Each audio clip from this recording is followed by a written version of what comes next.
bored. He's like, you need to be locked away under the key. So that was season 1.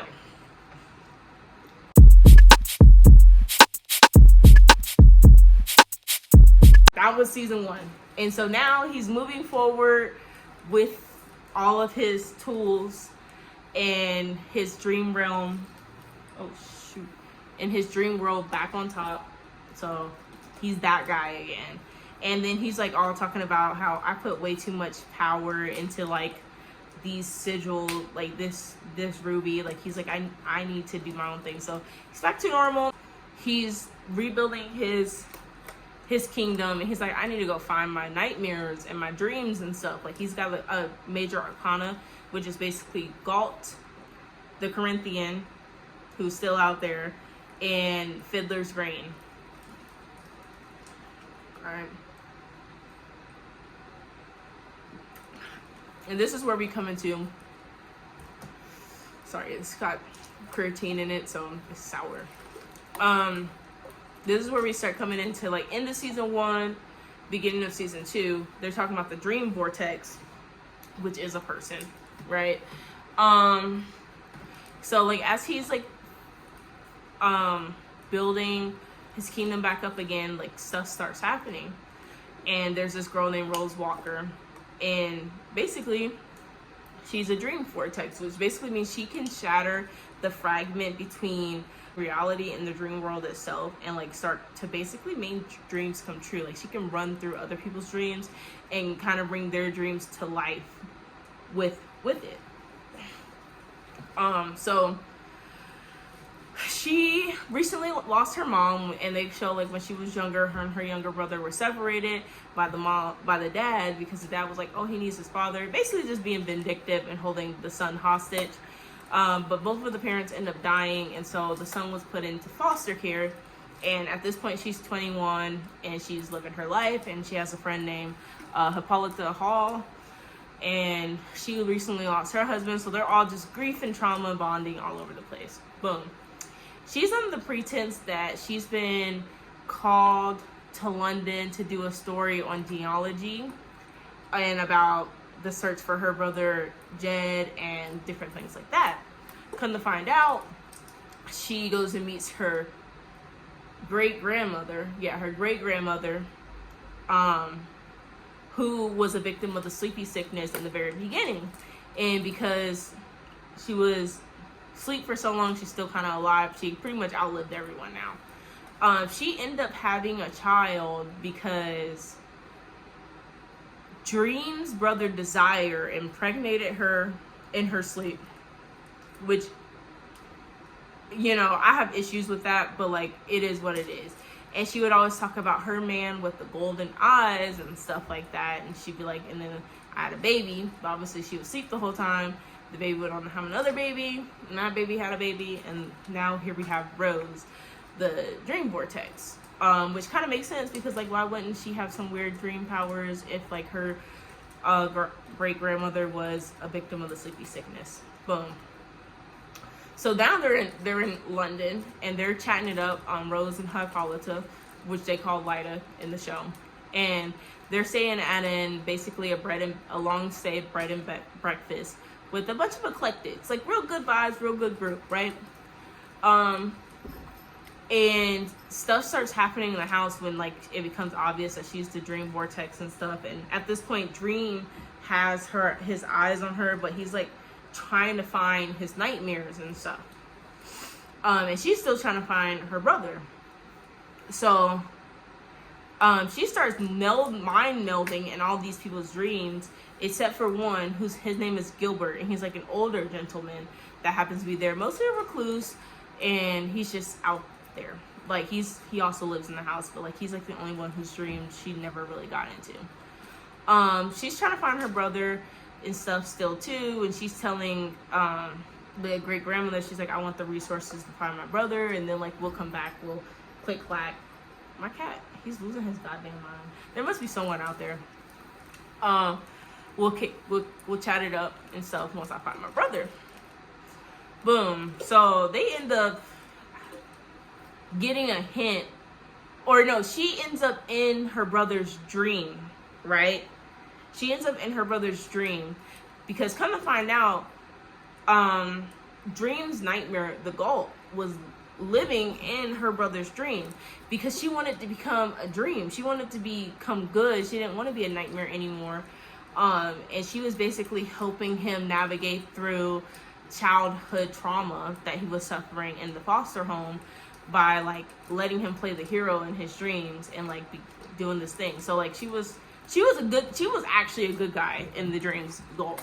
But Dream of course came, and like at this point him and Rose had met, and he's like, I'm keeping my eye on you, but like realistically go do your big one, whatever.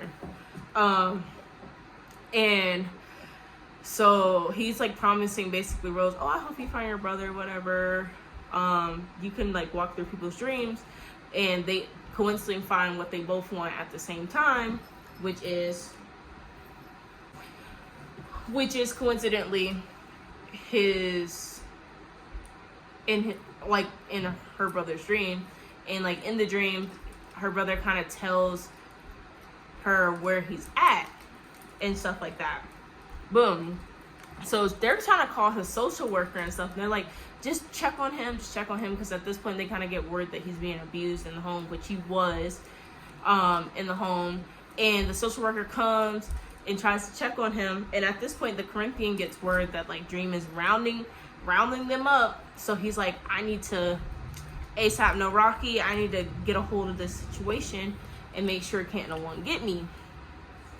So the Corinthian kills the social worker.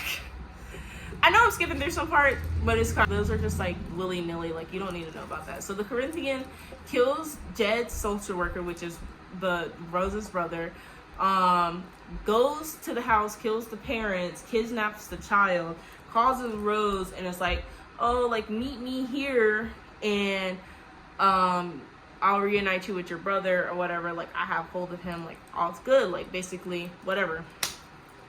Dude hangs up the phone. Gilbert goes with them. I forget how. I feel like there's a gap in this story because I don't understand how Gilbert got to America. Okay. Because mind you, they were in London. And they were staying out in London while she was visiting the grandmother. They were in London. And somehow they ended up in America. Okay, so if y'all watch that, let me know how he got to America. Because I'm not understanding how he got to America. So boom, they go to America. They're in America now, and they're driving to the serial convention. Come to find out, they had invited the Corinthian to a serial killer convention, and they were having it just in like some random hotel, and it's all these serial killers just chopping it up and talking different ways to unalive people, and just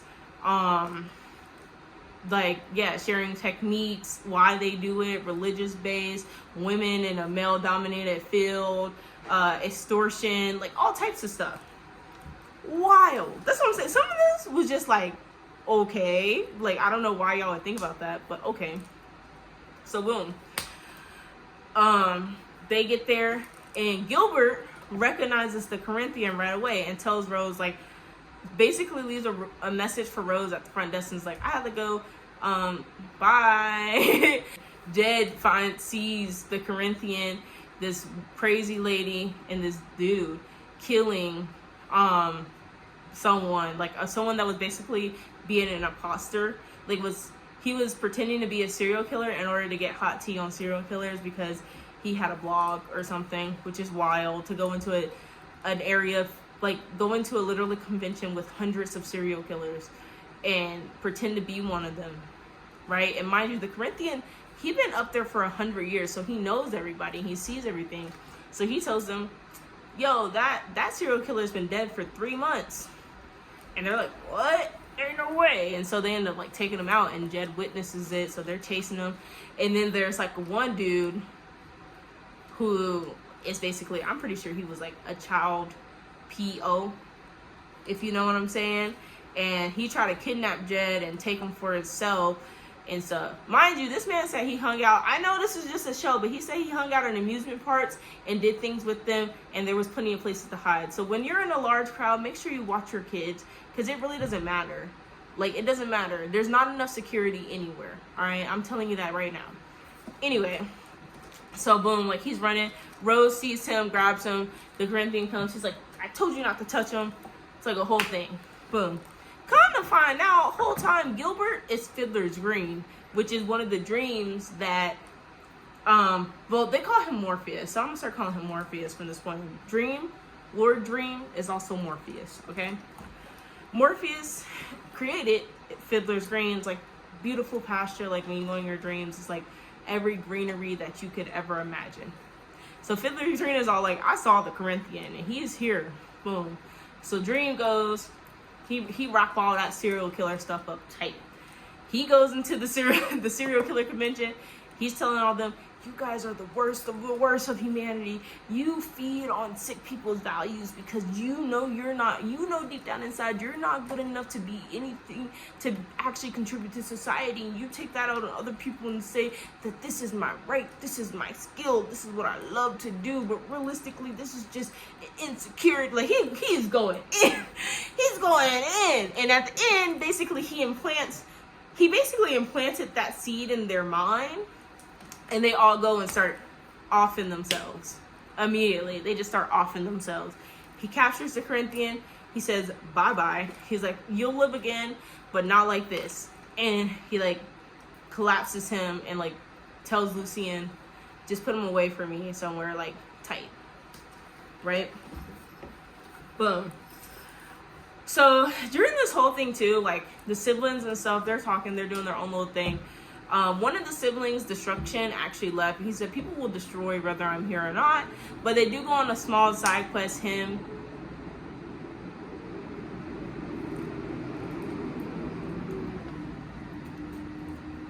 and Delirium, to go find Destruction. They have a little chat.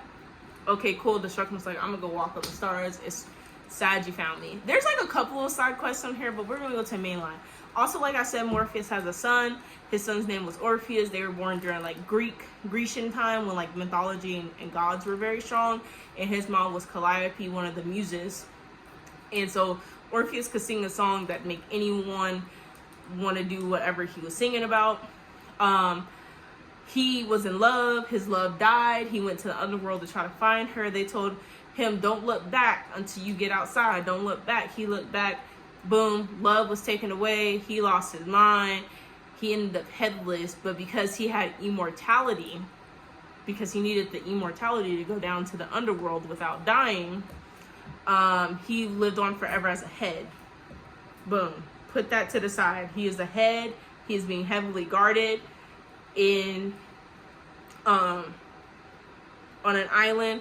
At one point in time, someone does kidnap him. And then old-timey Joanna Constantine went and saved him. And I think they low-key fell in love a little bit. Okay. Alright, so basically now, with the whole Rose Walker situation, Dream's like, I gotta kill you. He's like, there's no way you can continue to walk up around here. And, like, you're literally ruining everything, right? Like, you're thinning the veil. And because at this time, too, her bestie had gotten pregnant in her dreams and had the first human child in the dream world, which Dream was like, I'll be back for him. Whatever. Pushing that to the side. Come to find out, though, the original Dream Vortex was supposed to be Rose's great-grandmother. So, she was like, make me the Dream Vortex again and just take me out. I'm already old. I've seen everything I need to see. It's all good. So, like, she pulls what makes her the Dream Vortex out, and it's a heart, which is the shape of Desire, his sibling Sigil. And that's when they find out that Desire was the one that impregnated Rose, and that these are children of the Endless. And if he would have killed them, he would have suffered great consequences, because like he would have spilled family blood. All right, mind you, though, they're not immortal, even though they're like related to them, which is I find kind of odd. But all right, so the older lady, she ends up dying because she took on that power. And it's over. But he still tells Lyda, he's like, I'll be back for your son, because technically he belongs to me since he was born here. And they're all in shambles about that. But they go on living their lives. So, fast forward. Everything's kind of chilling for a second. You know, they got little here and there's going on. until like they need to find the brother. So when him and Delirium go on the side quest to find the brother, he had to ask his son for help, Orpheus. And Orpheus like, yeah, I know where your brother's at, but then you'll owe me a favor, basically. And so he tells them where the brother's at, and they go and see the brother. It comes of nothing, and he tells Delirium like, I gotta go kill my son, basically. So he takes Orpheus up out of the game. Mind you, I just said, if you take family blood, you suffer grave consequences. Whole time through this show, the Fates, if you know who that is, the Fates, the Furies, 3-in-1, Hecate, whatever you want to call them, the lady, the maiden, the lady, the croon, you know, those ladies, they're like watching, and so basically they get vengeance for blood debts. And so they find out, oh, Morpheus killed Orpheus, so at this point they're like, gotta get him, but they can't do it themselves, so they have to so someone basically has to petition for Morpheus's death, and then they come and they use them as an avatar to like take out the dream realm and take out Morpheus. So right now everyone's on edge. They're like, oh my gosh, you're gonna die. And he's all like, you know, it is what it is, you never know. He starts getting things in order. He messes up though, because he helped Loki escape his prison. Yeah, mind you, like there's some other, like there's a lot of side stuff going on, but like they're not main. So he helps Loki escape his prison after a dinner party he had once he like obtained the key to hell. Go watch it to find out what I'm talking about. And Loki's all like, so Loki's out there living his best life with the trickster, Puck, who usually lives, a trickster goblin who usually lives with Fairy, but he's out and about with Loki now. They're boyfriends. So he tells Loki like, I need you to do this thing for you. Come to find out, the thing he needed Loki to do was steal a baby and turn him immortal, and then bring the kid to him. But he didn't want him as a baby. He wanted him as like, hopefully a full-grown man, you know, like eventually he wanted him to grow up and stuff. He was like, he can stay with his mother until the time comes where they kill me, and then you need to go grab him and do the thing. But this is Loki. And then Puck put in his ear and was like, oh, well, what if we just do it now, and then you don't have to owe anyone anything.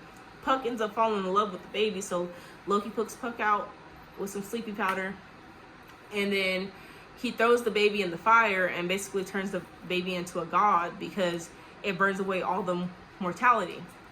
The mom is freaking out, and then the Hecate, the Fates, they play on her freaking out and be like, your baby's dead. And mind you, he's not really dead, but they speak in riddle, so like he is but he isn't. And so she basically is like, yeah, I want Morpheus to go down for what he did to his son, but really she wants revenge for her son. So they get a hold of her, and she just starts tearing it up. Tearing up the dream world. Morpheus all like, because, oh, mind you, so what happened was too, so they couldn't enter his dream realm as long as he stayed in there. He had a fairy that was living with him for a little bit. She went back to her hometown. The queen was like in love with him, so she stole her little favor that he gave her, and she's all like, I need to go warn him that they're after him and stuff like that. And the queen's all like, why would you go when we can just call him here? And so the queen calls him to the realm of fairy, and he's all like, you've killed me, what have you done? And the queen's like, what? And like, yeah, because she wanted to see him. She thought this was all jokes and stuff, but as soon as he stepped up out of there, they were in there tearing that stuff up. They're like, bam, bam, bam. She was getting it. Then she comes to find out, she sees the baby, and he's like, the baby's not dead. Like, he's right here. Like, you can't have him because he's not human anymore, but he's not dead. And she's all like, what? So she's confused. So they get like a couple of minutes to like regroup. His sister comes, Death, mind you. When did she only show up? She only showed up when someone's about to die. So in the end, he willingly sacrifices himself. The baby, who was 9 months old, all of a sudden turns 35. Bow. A newborn that can speak, and he is the new Dream of the Endless. because he's the heir, basically. He's the first human child conceived in Dream. So everyone's sad. They're having a funeral for Morpheus, and the new Dream has to wait patiently till the funeral's over to meet basically his siblings, the siblings. Come to find out, there was two Despairs, and Despair was all like, I know no one was going to remember him, but I will, because I still remember the first Despair, and it's been over 100,000 years since she was here. Whatever. So basically, yeah. And at the end, everyone says their goodbyes. Some of them get to meet the new Dream. They're kind of chatting them up, and you know, they realign with him because, like, even though he's not Morpheus, like, he is the new guy. And he even tells his mother, he's like, I'll be here, like, in your dreams, like, if you need me. But, like, you know, like, that time has kind of passed a little bit. Like, you did this. You know, you made me grow up faster than I needed to grow up, realistically. And then, you know, after the funeral is said and done, Lucien guides him into the where he's gonna meet his siblings. They meet him. They're all like, "Oh my gosh, look at you! You're so handsome, little babushka," type stuff, and it ends. There is a specialty episode at the end that talks about death and her one day off every 100 years, and I thought that one was pretty good too. So check it out at the end. But like, as far as the Sandman, like, that's pretty much how it ends. Am I happy with the ending? No. Do I have more questions? Also no. You know, like, there's sometimes where like things just end and then you're left with more questions than answer.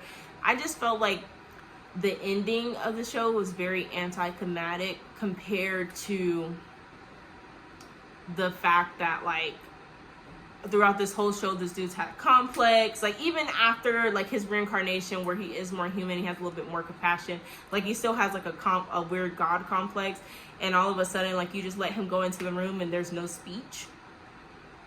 Okay, yeah, that feels unreal. It feels unreal. And, like, also, too, like, all the family is all like, oh, my gosh, you want to kill Napot. And, like, the whole time, the only one who probably was like, that would be Death and maybe Despair. Like, all of the female figures probably would have been like that, but all of the other ones were usually very stoic. So I'm like, it just wasn't really true to character, you know? And, like, you could say character development, but, like, why would they develop on one single scene, you know? Like, it wasn't like, this is not a development that happened over time. It was just like, it is what it is, right? So, like, yeah, the ending unsatisfying, but also not. Take that as you will. Throughout the show, though, it does pretty much stay on theme, and I do appreciate how it maneuvered into one plot from the next. Like, there was never, like, there were, like, side quests that were completely like, whoa, what is that? But they eventually, like, connected into the main theme and brought things over. There were some really deep, dark episodes in this, though. Like, I'm not gonna lie, the one with the guy with the ruby in the diner scene, that episode was very hard to watch. The serial killer scenes was very hard to watch because, like, obviously it talks about, like, stuff that's pretty dark, you know, like, and that you don't want to think about, like, this could be happening, this is how people are, because that's real. Like, some people there are serial killers out here, and, like, who's to know if they don't have a giant party every 5 years or so and talk amongst themselves, you know? So there, like, are some hard themes to swallow, but the overall plot was really good. I do like the grittiness of how it was filmed and edited. His hair crazy the whole time. I will say certain things I find interesting is that Destiny and Death were black the whole time.